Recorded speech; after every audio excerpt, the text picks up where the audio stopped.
maraming salamat po sa pagpunta niyo po dito at sinamay ko sa aming mga kapatid, sa pamilya. Na-appreciate po namin lahat ng effort ninyo. Yung mga iba, galing pang ibang bansa, probinsya, may mga meeting na importante, kinansel lahat at nandito ngayon.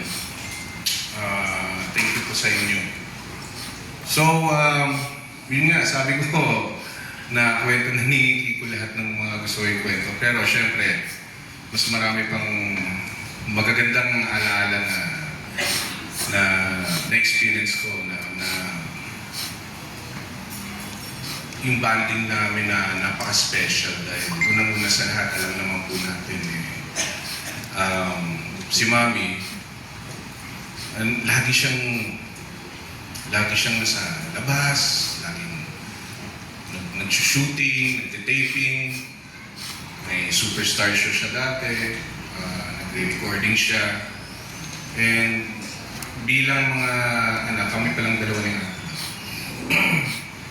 Excuse me. Lumalaki kami sa pagdang ng mami namin, and nagtataka ako bakit laging maraming tao sa bahay.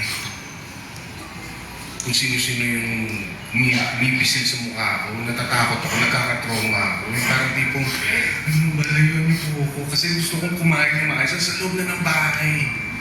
Hindi namin kilala, umaga-umaga, papasok pa kami ng school. So may mga ganyan, picture yung, yung ginaganon pa, yung nire-rewind pa na, kumakain ako, tapos nagpapapicture sa amin. Tapos nagtataka ako, habang lumalaki kami na ate. Ba't ang daming tao?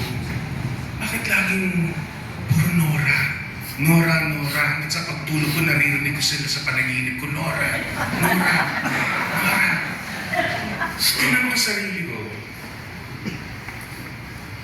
Lord, bakit ganito lang yung isang Nora, isang mami namin na sa halip ng dami ng tao sa mundo, bakit yung mami namin? Nakikita namin siya, syempre napapanood namin siya sa mga pelikula niya, sa Superstar. Minsan ginigest. Ayoko ng pag sinasabi niya sa akin, anak, mag-guest tayo. Birthday ko, pumunta ka, kakanta ka. Nunginig na akong gano'n. Kasi muna, syempre, nasanay ako, namulat ako sa mundo na ang daming tao lagi.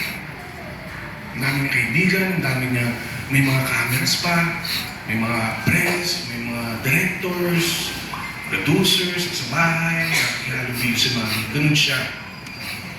Ang alaala ko sa kanya, lagi siyang umayakap. Lagi niyang sinasabi na, I love you po. Alam niyo naman si Mami, I love you po, kamusta po, ganun.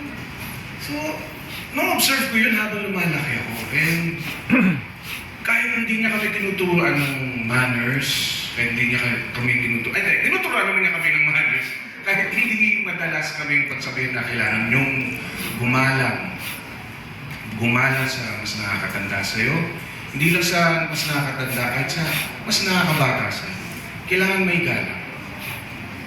And yung observation ko na yun, na parang na-imprint sa puso, na-imprint sa pagkatao ko.